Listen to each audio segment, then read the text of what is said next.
ये मकसद है कि दुनिया से जहालत दूर हो जाए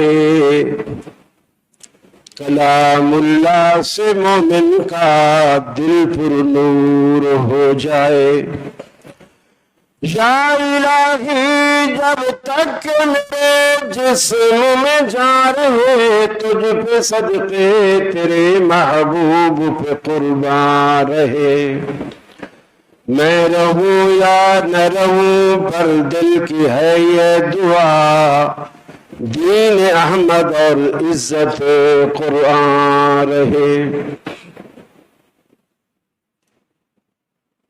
साथियों दोस्तों और बुजुर्गों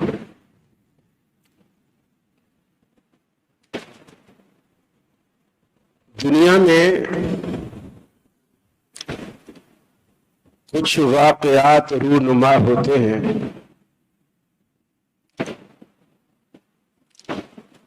जो हकीकत पर मबनी होते हैं उनमें कुछ दुख भरे होते हैं और कुछ खुशी के लम्हात होते हैं। कुछ वाक़यात ऐसे होते हैं जिन्हें कहानी के तौर पर बनाया जाता है। कहानी बनाकर फिर उसे इस मक्कारी और अय्यारी के साथ पेश किया जाता है कि सुनने वाले को हकीकत का गुमा होता है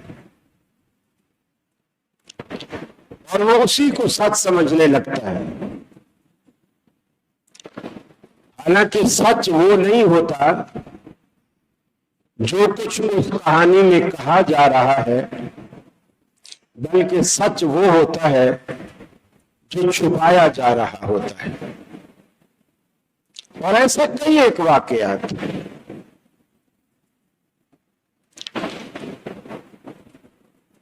हजरत हुसैन रज़ियल्लाहु ताला अन्हु की शहादत बिलाशुबा एक अजीम सानिया है, अफसोसनाक वाकया है। और यकीनन सैयदना हुसैन रज़ियल्लाहु ताला अन्हु मजलूमन शहीद किए गए। शहीद करने वाले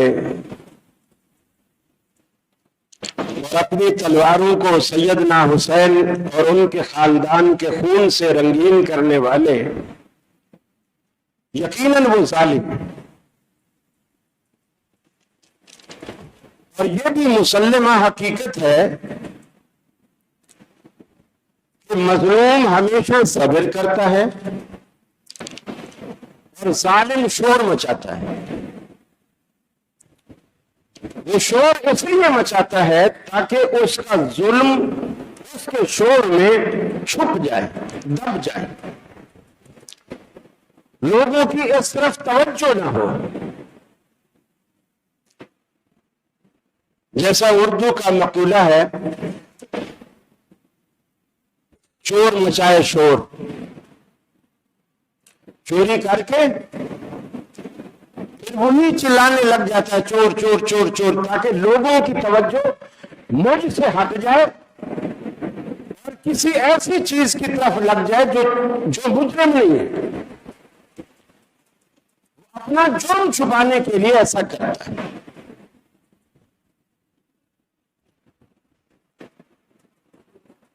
एक जाकिर ने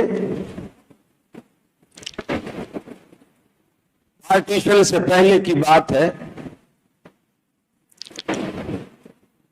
मजलिस पड़ी, लोगों को बड़ा रुलाया। दर्दनाक वाकयात, खैमों को आग लगा दी गई, बीवियों के दुपट्टे उतार के जला दिए गए, लाशों पे घोड़े दौड़ा दिए गए, लोग थाड़े मार मार के रोए।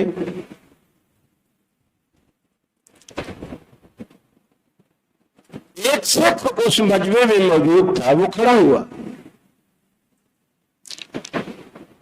उसने जाकिर से कहा कि अगर इजाजत हो तो मैं एक सवाल करूं। वो समझा शायद अब ये सिख भी सिख मजहब को छोड़कर शिया होना चाहता है। उसने कहा जी कीजिए। सिख ने सवाल किया कि मेरे घर में रात की तारीकी में किसी ने चोरी की, काफी सारा सामान वो मेरे घर से उठा के ले गया, जो भी उसे कीमती चीज नजर आई वो ले गया, लेकिन हमने ले जाते हुए उसे नहीं देखा। हमारे पास गवाह भी कोई नहीं है।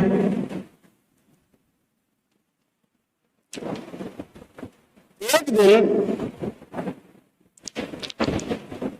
हमारी घरवाली एक पड़ोस में किसी के यहां गई, वहां देखा कि हमारा सारा सामान उस घर में मौजूद है, लेकिन उन घर वालों को हमने उठाते हुए नहीं देखा, चुराते हुए भी नहीं देखा, ले जाते हुए भी नहीं देखा, लेकिन चोरी का सारा सामान उनके घर में मौजूद है।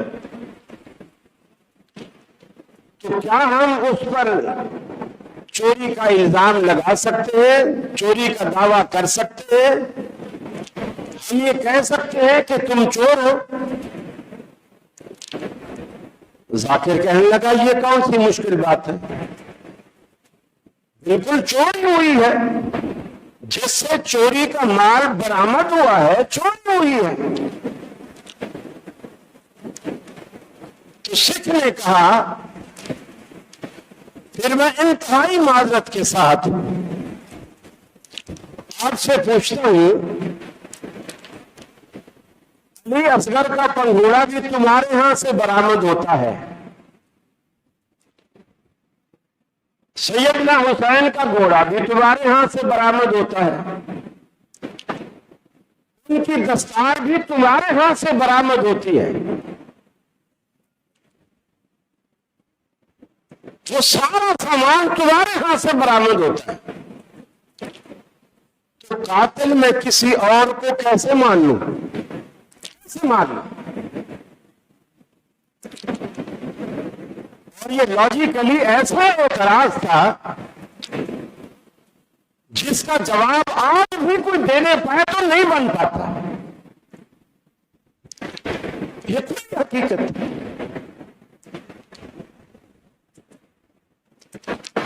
बल्कि इसका एतराफ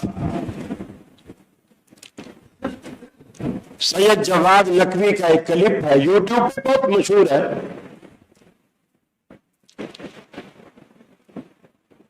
वो खुद एतराफ करता है, कहता है कि हमारी किताबों में ये बात मौजूद है, मैं एक अरसा दराज तक इसको छुपाता रहा था, लेकिन बयान की हिम्मत नहीं होती थी।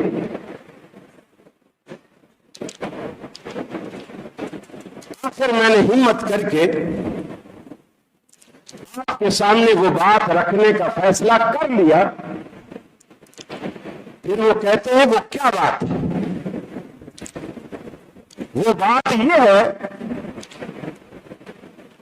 कि बोले सैयदना हुसैन रज़ियल्लाहु ताला अन्हु को किसी दुश्मन ने शहीद नहीं किया,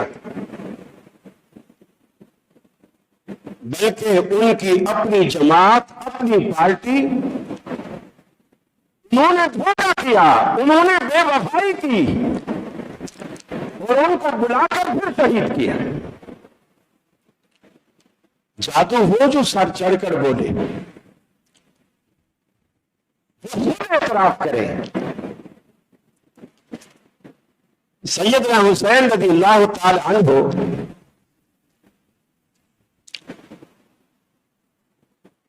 जब हजरत मुआविया रज़ियल्लाहु ताला अन्हु की वफात हो गई और उनके बेटे यजीद उस मनसब पर फायज हुए, लोगों ने धड़ाधड़ उनकी बैत भी शुरू कर दी।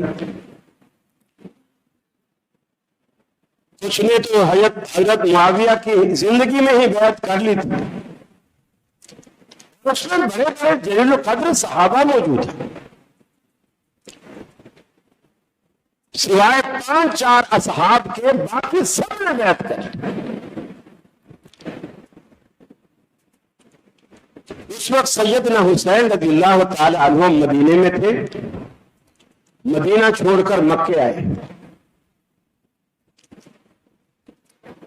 रास्ते में अब्दुल्ला बिन अब्बास, अब्दुल्ला बिन उमर मिले। कहां का इरादा है? कहा कि इस तरह लोग बैत कर रहे हैं, मुझे ये अच्छा नहीं लग रहा। 3-4 महीने तक मक्के में स्टे किया, क़याम पजीर रहे। कूफा से हजरत हुसैन को खुतूत आना शुरू हो गए कि आप क्यों देर कर रहे हो, जल्दी से आओ। हम लोग जबरन यजीद की बैत पर मुकल्लफ किए गए हैं, हमारा दिल आपके साथ, आप आए, हमें लीड करें, हमारी क़यादत करें, हम आपके हाथ पे बैत करें।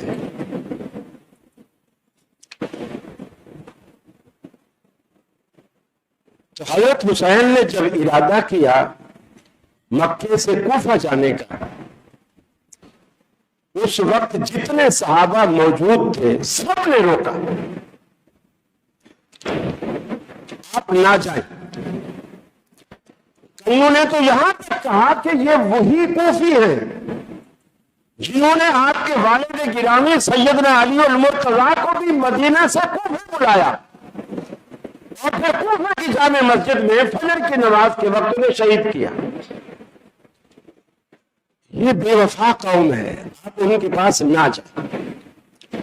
उन्होंने कहा कोई धोखा करेगा, एक बंदा करेगा, दो करेगा, 10 बंदे करेंगे, कोई 15 बंदे बेवफाई कर लेंगे, मेरे पास 13,000 बंदों के खतूत है, ये सारे के सारे तो बेवफाई नहीं करेंगे।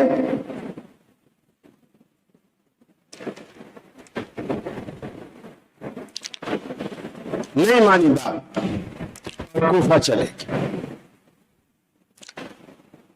लेकिन मक्के और कूफे के दरमियान, लेकिन कूफे से ज्यादा करीब और मदीने से ज्यादा, मक्के से ज्यादा फासले पर स्टे किया। मुस्लिम बिन अकील से कहा अब जाओ जायजा लो, क्योंकि सारे लोग हमें मना करते हैं, जायजा लो कि क्या वाकई कूफी बेवफा है या हकीकत कुछ और है। चुनाचे वो गए, उन लोगों ने बड़ा पुरतपाक इस्तकबाल किया, बड़ी मोहब्बत, जौक दर जौक मुस्लिम बिन अकील के हाथ पर हजरत हुसैन की बात कर रहे हैं। जब ये सारा मंजरनामा मुस्लिम बिन अकील ने देख लिया तो उन्होंने उनसे कहा अब आप जल्दी करें, हजरत हुसैन को खत लिखें और उनको खत लिखकर बुलवाएं कि हालात बिल्कुल हमारे हक में है, सारा कूफा यजीद के खिलाफ है, आप आए और जल्दी से इनसे बैत लें और क़ियादत संभालें, मनसब आपका इंतजार कर रहा है। जब मुस्लिम बिन अकील से खत लिखवा लिया, कासिद को दे दिया और कासिद कूफे से रवाना भी हो गया, पीछे मुस्लिम बिन अकील को कत्ल कर दिया। ये इतनी बड़ी साजिश थी, इस तरह तो शायद हजरत हुसैन ना आते, खत लिखवा कर तसल्ली देकर बुलाया गया। जब उनके पास खत पहुंचा वो खुश हो गए, सारे काफिले वाले जो 72 लोग उनके साथ थे सारे खुश हो गए, चल पड़े। अभी कुछ चले ही थे कि और इतला आ गई कि मुस्लिम बिन अकील को शहीद कर दिया गया। तो हजरत हुसैन रज़ी अल्लाह ताला अन्हु का माइंड तब्दील हो गई। लेकिन जो मुस्लिम बिन अकील के भाई थे उन्होंने कहा नहीं, पहले हम और मकसद से जा रहे थे, अब हम और मकसद से जाएंगे, हम अपने भाई का बदला लेंगे। हजरत हुसैन ने कहा कि अगर तुम्हारा यही इसरार है तो मैं भी फिर तुम्हारे साथ हूं, चलो। अभी कूफा नहीं पहुंचे, हजरत साद बिन अबी वक्कास के बेटे उमर बिन साद रज़ी अल्लाह ताला अन्हु,